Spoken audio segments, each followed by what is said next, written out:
दर्शकवृन्द नमस्कार। सीमा विवादका लागि भारतले नेपाललाई अब वार्ताको प्रस्ताव नगर्ने भएको छ। उसले भन्दै आएको वार्ताको वातावरण तयार गर्ने जिम्मा नेपाली पक्षलाई नै छाडिदिने भएको छ। आज द टाइम्स अफ इन्डियाको अनलाइन संस्करणमा भारतले अब कुनै पनि वार्ताको प्रस्ताव नगर्ने खबर प्रकाशन गरेको हो। विदेश मन्त्रालयको विश्वस्त स्रोतको भनाई उद्धृत गर्दै उसले काठमाडौँलाई वार्ताको परिस्थिति बनाउने गरी चुप लाग्ने उल्लेख गरेको छ। नेपालले नयाँ नक्सा जारी गरिसकेको अवस्थामा भारतले वार्ताका लागि बढेको पाइला निकालिसकेको भनिएको छ। यसलाई ओली सत्ताको जानी जानी उत्पन्न परिस्थिति भनेको छ। यसअघि द हिन्दुस्तान टाइम्सले विदेश मन्त्रालयको स्रोत उल्लेख गर्दै नयाँ नक्सा जारी गर्नु अघि भारतले विदेश सचिवालय स्तरीय कुराकानीको प्रस्ताव गरेको उल्लेख भएको थियो। विदेश सचिवालय स्तरीय भ्रमणको समेत प्रस्ताव गरेको भनिए पनि परराष्ट्र मन्त्री प्रदीप गेवालीले गत वर्षको कार्तिकदेखि सीमा विवादको विषयमा वार्ताको प्रस्ताव गर्दा व्यवस्था गरेको खुलाएका थिए। यसैगरी नेपाल र भारत बीच सीमा विवादका कारण उत्पन्न परिस्थिति बारे कांग्रेस आईका नेता डाक्टर करण सिंहले मुख खोलेका छन्। उनले यसलाई गम्भीर कूटनीतिक भूल भनेका छन्। नेपाल र भारत दुवै नेतृत्वबाट भूल भएको भन्दै सिंहले यसको नतिजा नेपाल र नेपाली जनताको अनुकूल नहुने भन्दै चिन्ता समेत व्यक्त गरेका छन्। हिजो एक विज्ञप्ति मार्फत नेपालसँग राजनीतिक मात्र नभई पारिवारिक सम्बन्ध समेत रहेका 89 वर्षीय सिंहले तत्काल विभिन्न तहमा वार्ता गर्नुपर्नेमा नगरेको भन्दै आफ्नै देशको सरकारको आलोचना समेत गरेका छन्। उनले भनेका छन्, हामीले तत्काल विदेश सचिवालय स्तरीय कुराकानी गर्नु पर्थ्यो। यदि आवश्यक परेको खण्डमा विदेश मन्त्री वा प्रधानमन्त्री तहमा सम्म कुराकानी गर्नु पर्थ्यो। प्रत्यक्ष रूपमा एक गम्भीर कूटनीतिक भूलका रूपमा देखियो। नेपालले गत वर्षको नोभेम्बरमा यो विषय उठाएको स्मरण गराउँदै आश्चर्यजनक ढंगबाट भारतले गम्भीरतापूर्वक नलिएको विज्ञप्तिमा भनेका छन्। अवस्थालाई धेरै बिग्रन दिन नहुनेमा त्रुटि हुँदै गएको सिंहले उल्लेख गरेका छन्। सिंहले प्रधानमन्त्री केपी शर्मा ओलीले देशलाई अप्ठ्यारो अवस्थामा लगेको भन्दै गहिरो दुःख प्रकट गरेका छन्। दुई देशबीच स्थापित सामाजिक, सांस्कृतिक, धार्मिक, आर्थिक र राजनीतिक सम्बन्धका बावजुद ओलीले टकरावको अवस्थामा पुर्याइदिएको भन्दै आलोचना गरेका छन्। प्रधानमन्त्री ओलीको कदमबारे उल्लेख गर्दै उनले भनेका छन्, यसले भारतलाई प्रभावित पार्न सक्ला या नसक्ला, मलाई डर छ कि यसको परिणाम नेपाल र सुन्दर देशको जनताको अनुकूल नहुन सक्छ। स्मरण रहोस्, डाक्टर करण सिंह कश्मीरका अन्तिम राजा हरिहर सिंहका छोरा हुन्। कश्मीरका पूर्व राजकुमार सिंह नेपालका पूर्व प्रधानमन्त्री मोहन शमशेरकी नातिनी यसो राजलक्ष्मी हुन्। उनको निधन भइसकेको छ। सिंह 2062-63 को जनआन्दोलनमा तत्कालीन भारतीय प्रधानमन्त्री डाक्टर मनमोहन सिंहको दूत बनेर राजा ज्ञानेन्द्र शाहलाई सन्देश सहित भेट्न आएका थिए। सिंहले राज संस्था बचाउन पहल गरेको चर्चा त्यति बेला एकदमै चलेको थियो, तर जनआन्दोलनको लहरले राज संस्था अन्तको ढोका। दर्शकवृन्द, चौरजाहारी घटनामा प्रहरी निष्कर्ष, नदीमा आम फालेकालाई ढुङ्गाले हानेर मारियो। यो खबर जान्नका लागि यो भिडियो अन्त्यसम्म हेर्नुहोला।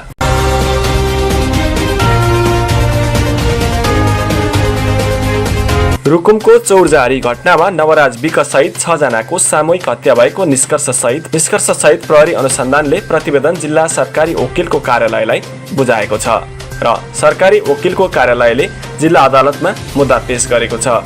जिल्ला प्रहरी कार्यालय रुकुमका अनुसार भाग्दै गरेको समूहलाई योजनाबद्ध रूपमा बाटोमा छेकेर हत्या गरेको अनुसन्धानबाट भेटिएको छ। मृतक नवराज र उनकी प्रेमिका बनिएकी मल्ल थर्की युवती बीच पहिले राम्रो सम्बन्ध भए पनि पछिल्लो समय सम्बन्ध बिग्रिएको थियो।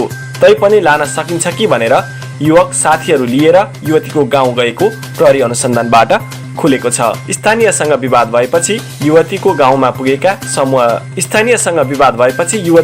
पुगेका समूह भागेको भन्दै एक अनुसन्धान अधिकारीले भने उनीहरूलाई छेक्नलाई तल मान्छे राखिएको पाइएको छ। यो कार्यमा संलग्न 34 जनालाई प्रतिवादी बनाएर प्रतिवेदन पेश गरिएको प्रहरीले जनाएको छ।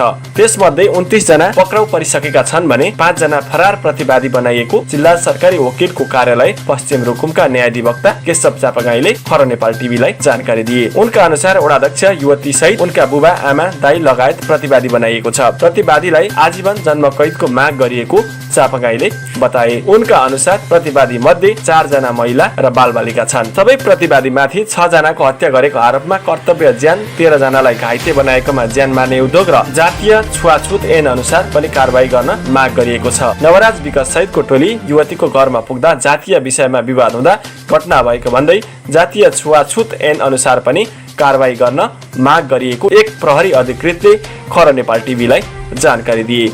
उनले अमानवीय एवं क्रूरतापूर्वक हत्या गरिएको विषय हो। नदीमा हाम फालेका व्यक्तिलाई पनि ढुङ्गा हानेको भेटिएको प्रहरीको भनाइ छ। प्रतिवादीले समेत यसलाई स्वीकार्दै बयान दिएका छन्। जेठ 10 गते रुकुम पश्चिम चौजारीमा वडा नम्बर 8 की मल्ल थर्की युवतीसँग प्रेम विवाह गर्न जाजरकोटको भेरी नगरपालिका वडा नम्बर 4 का नवराज विक 19 जना समूह लिएर चौजारी पुगेका थिए। केटी लाने पक्ष र केटी पक्ष बीच झडप भएको थियो। त्यस क्रममा नवराज, टेकाराम सुनार, गणेश बुढा लगायतको सब फेला परेको थियो। दर्शकदिन, तपाईलाई यो खबर कस्तो लाग्यो? कृपया हाम्रो च्यानललाई लाइक, कमेन्ट र सब्स्क्राइब गर्न नभुल्नुहोला।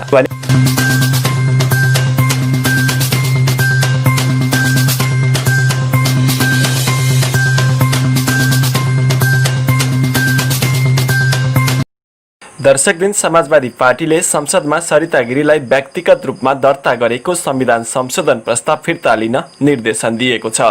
बुधबार पार्टीका प्रमुख सचेतक उमाशंकर अर्गरियाले विज्ञप्ति जारी गर्दै गिरीलाई संशोधन प्रस्ताव फिर्ता लिन निर्देशन दिएका हुन्। पार्टीले सो प्रस्ताव फिर्ता नलिए कारबाही गर्ने चेतावनी समेत दिएको छ। सरकारले लिम्पियाधुरा सहितको नेपालको नयाँ नक्सा समेटेर निशान छाप संशोधन गर्न पेश गरेको संविधान संशोधन विधेयक खारेज गर्न माग गर्दै गिरीले संसदमा अर्को संशोधन प्रस्ताव संसदमा दर्ता गराएकी थिइन्। स्रोत र प्रमाण नपुगेको भन्दै उनले प्रस्ताव खारेज गर्न माग गरेकी छन्। उनको सो प्रस्तावको तीव्र विरोध भइरहेका बेला पार्टीले भने यस्तो चेतावनी दिएको हो। मंगलबार मात्रै संविधान संशोधन सम्बन्धी विषयमा सबै दलहरूले सैद्धान्तिक सहमति जनाएका थिए, तर गिरीले भने एकल रूपमा संशोधन प्रस्ताव दर्ता गराएकी थिइन्। दर्शकदिन, समाजवादी पार्टीकी सांसद सरिता गिरीको विशालनगर स्थित घरमा बुधबार साँझ युवाहरूको एक समूहले कालो झण्डा राखेका छन्। उनको घरमा राखेको कालो झण्डा प्रहरी पुगेर हटाएको छ। उनको घरमा कालो झण्डा राख्ने समूहको पहिचान नभएको महानगरीय प्रहरी परिसर काठमाडौँले जानकारी दिएको छ। यो घटनाले गिरीमाथि सुरक्षा खतरा बढेको प्रहरीले निष्कर्ष निकालेको छ। काठमाडौँका प्रहरी प्रमुख श्याम गेवालीले कालो झण्डा राखेको सूचना आएपछि प्रहरी टोली पुगेर यस विषयमा अनुसन्धान भइरहेको जानकारी दिए। सरकारले लिम्पियाधुरा सहितको नेपालको नक्सा जारी गरेपछि निशान छापमा पनि सो अध्यावधिक नक्सा राख्नका लागि सरकारले संविधान संशोधन विधेयक प्रतिनिधि सभामा दर्ता गरेको छ। तर संसद सरिता गिरीले स्रोत र प्रमाण नपुगेको भन्दै संशोधन प्रस्ताव खारेज गर्न अर्को संशोधन प्रस्ताव दर्ता गराएकी छन्। यस विषयलाई लिएर सामाजिक सञ्जालमा आलोचना भइरहेको छ। सत्तारूढ दल नेपाल कम्युनिस्ट पार्टीको युवा संगठनले संसद गिरीलाई कारबाही गर्न माग गरेको छ। गिरीकै पार्टी समाजवादी पार्टीले पनि उनलाई सो प्रस्ताव फिर्ता लिन आग्रह गरेको छ र फिर्ता नलिए कारबाही गर्ने चेतावनी दिएको छ। दर्शकदिन, तपाईलाई यो खबर कस्तो लाग्यो? कृपया हाम्रो च्यानललाई लाइक, कमेन्ट र सब्स्क्राइब गर्न नभुल्नुहोला। माननीय गंगा चौधरी जी को माफी मांगना होगा ऐसा कहना चाहती हूँ। इसलिए मैं आपसे स्पष्ट रूप में कहना चाहती हूँ कि ये सदन जो है ये खून खौलाने वाला जगह नहीं है। इस सदन से कहना चाहती हूँ, अगर इस देश में कोई सच्चा राष्ट्रवादी है तो वो मधेसिया है। और रगत तो बहुत का उमलता है। जब मधेसी को भारतीय और भारतीय को मधेसी बनाया जाता है तो बहुत लोगों का खून उबलता है। रगत, बुद्ध के संतान का रगत नहीं उमलना चाहिए। सभामुख महोदय और सम्माननीय सभामुख महोदय, ज्येष्ठ 19 के दिन मैं संसद में अनुपस्थित थी। मेरी अनुपस्थिति में वहाँ पे हमारे इस संसद के एक माननीय जी ने जो मंतव्य दिया उसको घृणा का मंतव्य कहा जाता है। अंग्रेजी में उसको हेट स्पीच कहा जाता है सभामुख महोदय, क्योंकि उन्होंने रगत उमलने की बात कही। उन्होंने अपने मेरे पद का मर्यादा नहीं होता तो मैं भौतिक रूप से भी आक्रमण कर सकती थी, ये बात कही। और भारतीय चेली नेपाल के संसद में आके दादागिरी करती है, ऐसी बात कही सभामुख महोदय।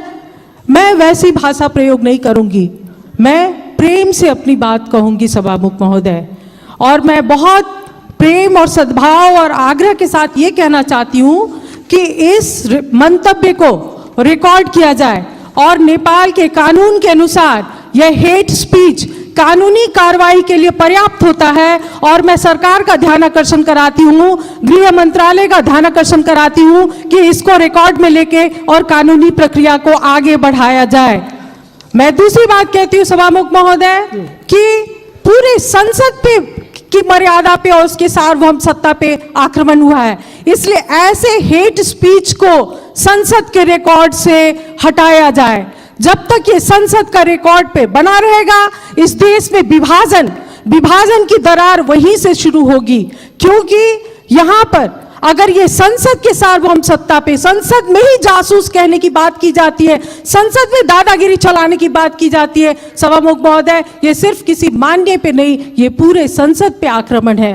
सभामुख महोदय, मैं क्षमा चाहती हूँ कि हमारे माननीय जी भी संसद का वक्तव्य पढ़ के अपना वक्तव्य देती हैं या मीडिया में जो प्रायोजित ढंग से वक्तव्य आता है उसको कहती हैं। मैंने कहा है भारत और चीन दोनों देश के साथ संवाद करके बात आगे बढ़ाई जाए।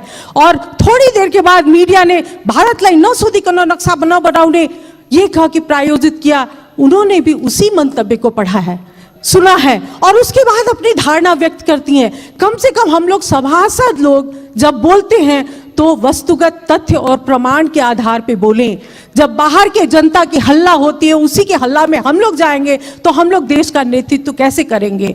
मैं जो दूसरी बात, महत्वपूर्ण बात उठाना चाहती हूँ यहाँ पर, हमारे माननीय जी ने एक बात तो अच्छा ही कहा, भारतीय चेली को भारतीय दलाल बोलते बोलते चेली कहा, महिला है सहानुभूति होगी इसलिए इज्जत बढ़ाया है, लेकिन फिर भारतीय जासूस करके उन्होंने सब पे पानी फेर दिया। मुझको भी मालूम है सभामुख महोदय, उनके पति राप्ती जिला के दांग जिला के राप्ती गांव पालिका में जब वो चुनाव लड़ रहे थे तो उनके गांव पालिका के निर्वाचन में भारतीय रुपया बांटा गया। बाद में जब गांव वालों ने पकड़ा कि नहीं ये भारतीय रुपया तो उत्तर की छिमेकी चीन की तरफ से बांटा गया है, तो कहीं इस संसद में बिना किसी बड़ी शक्ति के आरोप के बिना उनको कैसे हिम्मत हुई, कहीं हमारे उत्तरी छिमेकी चीन के इशारे पे तो उन्होंने एक भारतीय चेली पे आरोप नहीं लगाया है।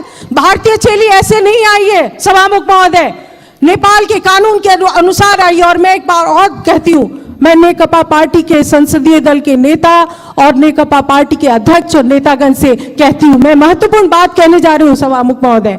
इतिहास की जानकारी नहीं है तो इतिहास की जानकारी हमसे ले, अपने नेताओं और कार्यकर्ताओं को ठीक से प्रशिक्षित करें। हिंदी का नेपाल में क्या स्थान है और हिंदी का यहाँ पे क्या संबंध है वो उनको बताएं, ताकि उनका रगत नहीं उबले। रगत, बुद्ध के संतान का रगत नहीं उमलना चाहिए सभामुख महोदय। और रगत तो बहुत का उमलता है, जब मधेसी को भारतीय और भारतीय को मधेसी बनाया जाता है तो बहुत लोगों का खून उबलता है, लेकिन हम लोग ऐसे ही चांदी के चम्मच में हम लोगों को किसी ने सभासद का सदस्य नहीं दिया है। जनता के बीच में संघर्ष करते करते करते हम लोग आए। और अंत में एक बात और मैं कहूंगी, नागरिकता के विषय में उन्होंने कहा है कि हम लोग क्यों राष्ट्रपति होंगे, हम लोग समय मैं एकदम खत्म कर रही हूँ, महत्वपूर्ण बात है। तो मैं भी ये चुनौती देती हूँ, मैं चुनौती देती हूँ कि 2072 साल का संविधान बनाने वक्त में जब मधेसी सड़क पे थे तो उन्होंने आर्टिकल 279 लाके हमारे हाथ और पैर में जंजीर बांधी है। जंजीर जब तक रहेगी तो हमारा संघर्ष रहेगा, और हिम्मत है तो वो जंजीर को हटाइए और तब हम साथ मिलकर नेपाल बनाएंगे, नहीं तो ये बात तो चलती रहेगी सभामुख महोदय। मैं फिर से कहती हूँ कि इसको सभामुख महोदय रिकॉर्ड से हटाया जाए। मैं ये मांग करती हूँ, जब तक इसके बारे में ये घृणा का स्पीच इसको रिकॉर्ड से नहीं हटाया जाएगा, मैं क्षमा चाहती हूँ, हम लोग संसद को ठीक से सुचारू रूप से आगे बढ़ने में देने में असमर्थ हैं सभामुख महोदय।